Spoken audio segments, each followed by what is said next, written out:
Nous vous remercions d'être venus si nombreux pour assister à cette conférence. Nous avons l'honneur de recevoir M. Yazid Abid, ministre aux Relations internationales dans le gouvernement provisoire kabyle, et M.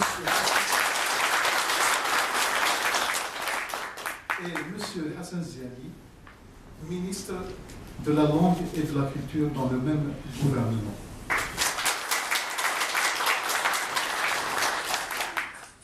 Sans tarder, donc,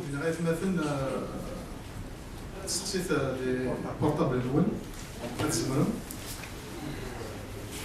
وقبل ان نبداو هذا مثلا فغادي طينا في مورث القبائل والسناقيه اذفل يساغيت الغاشيه خاصو نسال تاويل في دد الموثى طاشي الموثى اللي غايت مثلا هذا نغلفا نخدمت دقيقه تسميم يروح بويدي الموثى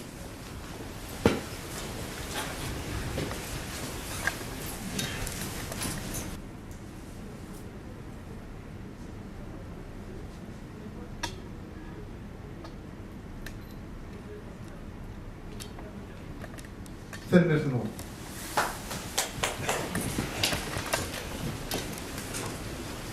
بلا ما عطلاوة أفكا غوال يمثل حسن الزياني لكن هذه بدو أجمع عليه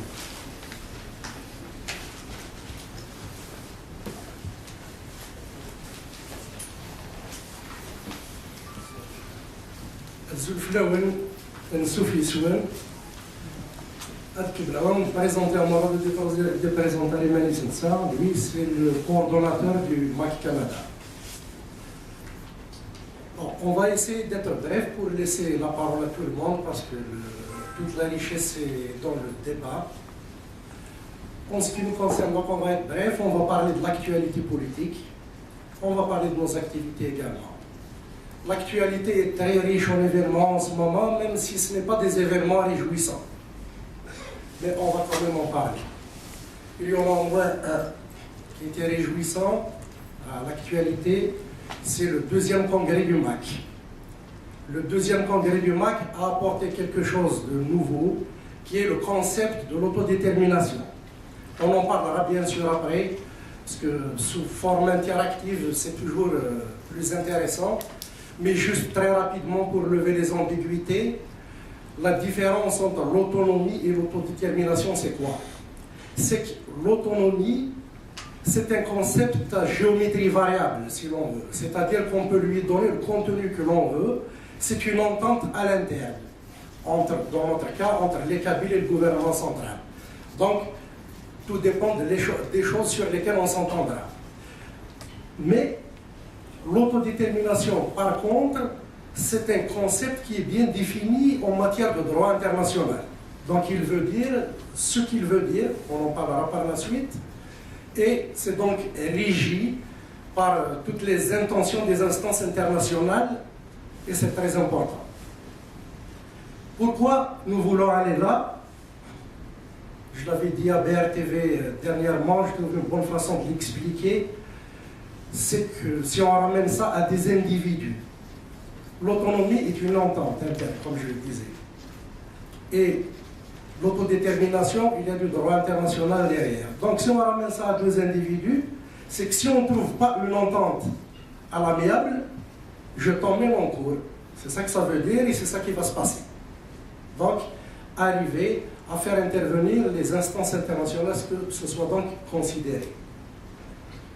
Le deuxième événement important, c'est les intempéries en Kabylie. Malheureusement, vous avez tous constaté ce qui s'est passé. Vous avez constaté notamment que le gouvernement central nous a délaissés. Donc, en quelque sorte, nous sommes autonomes. Déjà, en partant de ça. Et à quelque chose malheur et bon, il faudrait que les Kabyles maintenant se rendent compte qu'ils n'ont plus rien à espérer de ce régime central d'Alger. Il n'y a rien. Si, en des moments comme ça, l'État et le gouvernement ne font rien, quand est-ce qu'ils le feront? Alors, aux algérianistes, je dis, réveillez-vous, et au Kabyle, prenez-vous en charge. Il va falloir que les comités de village reviennent comme ils étaient dans le temps, et il faudrait les moderniser évidemment. De toute façon, aujourd'hui, c'est ces gens-là qui s'en occupent. Je ne veux pas trop dire que c'est le MAC. Le MAC fait ce qu'il peut, mais il va falloir que ces comités de village renaissent autant en Kabylie que dans la diaspora. C'est très, très important. Parce que, de toute façon, il y aura un hiver l'année prochaine. Il y aura d'autres hivers, il y aura des incendies, il y aura des tremblements de terre, qui sait, bon, c'est des phénomènes naturels. Donc, il va falloir qu'on soit proactif. Il ne faut pas attendre, il ne faut pas subir les événements. En politique, il faut faire les événements, et sur le terrain, il faudra préparer les événements. Il ne faut plus réagir. Il faut être proactif. Le troisième volet dont on parlera aussi sûrement, c'est que nous allons, ou alors on va dire, ils vont, vers des élections législatives en Algérie. Nous, pour juste introduire le sujet, nous l'avons dit, ça fait déjà longtemps, nous boycottons cet événement-là, c'est un non-événement pour nous. Et la raison, ce n'est pas juste pour être négationniste, ce n'est pas de ça qu'il s'agit, mais expérience faite, les partis kabyles n'ont jamais ramené un député en dehors de la Kabylie. Aujourd'hui, le RCD par exemple qui est présent là, il est là avec 19 députés, et avec 19 députés, on n'a même pas le droit de déposer un projet. Ce qui veut dire qu'on sera toujours minoritaire là-dedans, et on ne fera jamais passer quoi que ce soit. Et là, si on reste dans ce système, on n'y arrivera pas. Et même si nous prenons, je prends parti X en Kabylie, même s'il prend tous les sièges qui reviennent à la Kabylie, il restera toujours très minoritaire et la Kabylie sera toujours livrée à elle-même comme aujourd'hui. On aura l'occasion d'en reparler donc dans le débat. Je vais juste ajouter qu'il y a quand même un petit événement heureux là-dedans. Le RCD a rejoint notre appel. Il boycotte et personnellement, je les félicite. Nous attendons maintenant le FFS et les autres.